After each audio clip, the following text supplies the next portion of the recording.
Singapore, Malaysia to study setting up special economic zone in Johor. Singapore and Malaysia will set up a task force to study the setting up of a special economic zone in Johor and are one step closer to launching a new ferry service between Tuas in Singapore and Puteri Harbour in Johor. Singapore's National Development Minister Desmond Lee told reporters on Friday, July 14, that both Singapore and Malaysia welcome the idea of a special economic zone as it will bring a lot of benefits to people in Singapore, Malaysia, and the Malaysian state of Johor. Subscribe our YouTube channel and click our bell icon for new videos. Benefits to people in Singapore, Malaysia, and the Malaysian state of Johor. Not just in enhancing the economy and providing a tremendous value proposition that builds on the strengths and attractiveness of both Johor and Singapore, he said on the sidelines of the 16th meeting of the Malaysia-Singapore Joint Ministerial Committee for Iskandar Malaysia, James Seam. But it will bring tangible benefits in terms of jobs, livelihoods, and better lives for both people living in Johor and Singapore. The James Seam noted that the Special Economic Zone will help drive sustainable growth, develop human capital, and improve infrastructure and connectivity. It will also build on Johor's strong growth and significant investments in the region by Singapore, said James Seam in a statement on Friday. Johor recorded RM70.6 billion, $15.6 billion US dollars, worth of foreign investments in 2022, across various sectors including electrical and electronics. Subscribe our YouTube channel and click our bell icon for new videos. Dollars worth of foreign investments in 2022, across various sectors including electrical and electronics, medical equipment, food manufacturing, and data centers.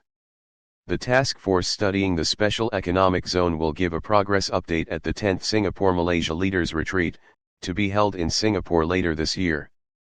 It will be led by the Ministry of Trade and Industry from Singapore and Ministry of Economy from Malaysia, with the support of relevant government agencies from both countries. The James Seam has met regularly since it was set up in 2007 to review cooperation in the South Johor Economic Zone of Iskandar.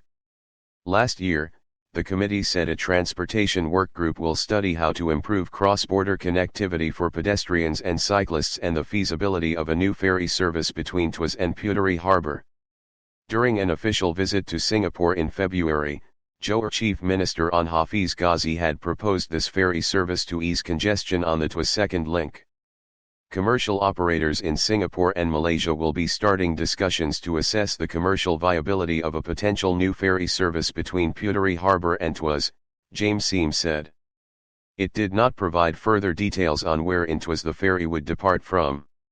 The Transportation Work Group has also agreed in principle to increase the frequency of the KTM to Brau shuttle, a train service that connects Woodlands and Johor, from 31 to 36 daily trips.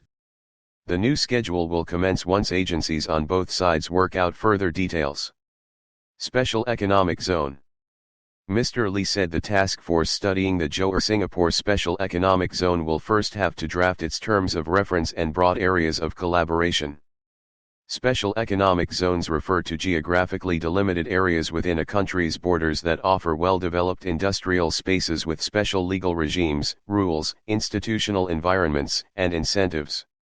Many Association of Southeast Asian Nations, ASEAN, member states have implemented such zones to attract investments, create jobs, and encourage exports. These zones include export processing zones, free trade zones, technology parks and digital free trade zones. But the James Seam doesn't start from a blank canvas.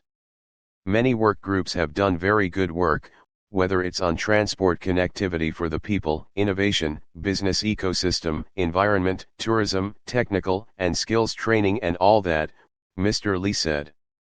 Many of these will also be geared in support of the Special Economic Zone vision. The Special Economic Zone was first mooted by Malaysia's Economy Minister Rafizi Ramli, who said in May that the Malaysian government had discussed the idea with Singapore but that it had yet to be formalized. What we need to iron out is some work on harmonization, Mr. Rafizi said on Friday. Because certainly, if we want to operate and function as an economic region, we have to try our best to allow for interconnectivity and interoperability so that it is as seamless as possible. Of course, an economic zone would allow for much better movement of people and goods. So there's also some harmonization that we have to do in terms of immigration and customs. But these are all at the early stage. Both Mr. Rafizi and Mr. An represented Malaysia, while Mr. Lee was accompanied by Acting Transport Minister Chee Hong Tat. The James team looks forward to meeting again soon in Malaysia to sustain the positive momentum of bilateral collaboration, James Seam said. Movement of people and goods. So there's also some harmonization that we have to do in terms of immigration and customs. But these are all at the early stage. Both Mr. Rafizi and Mr. An represented Malaysia, while Mr. Lee was accompanied by Acting Transport Minister Chee Hong Tat. The James team looks forward to meeting again soon in Malaysia to sustain the positive momentum of bilateral collaboration, James Seam said. Collaboration, James Seam said. Subscribe our YouTube channel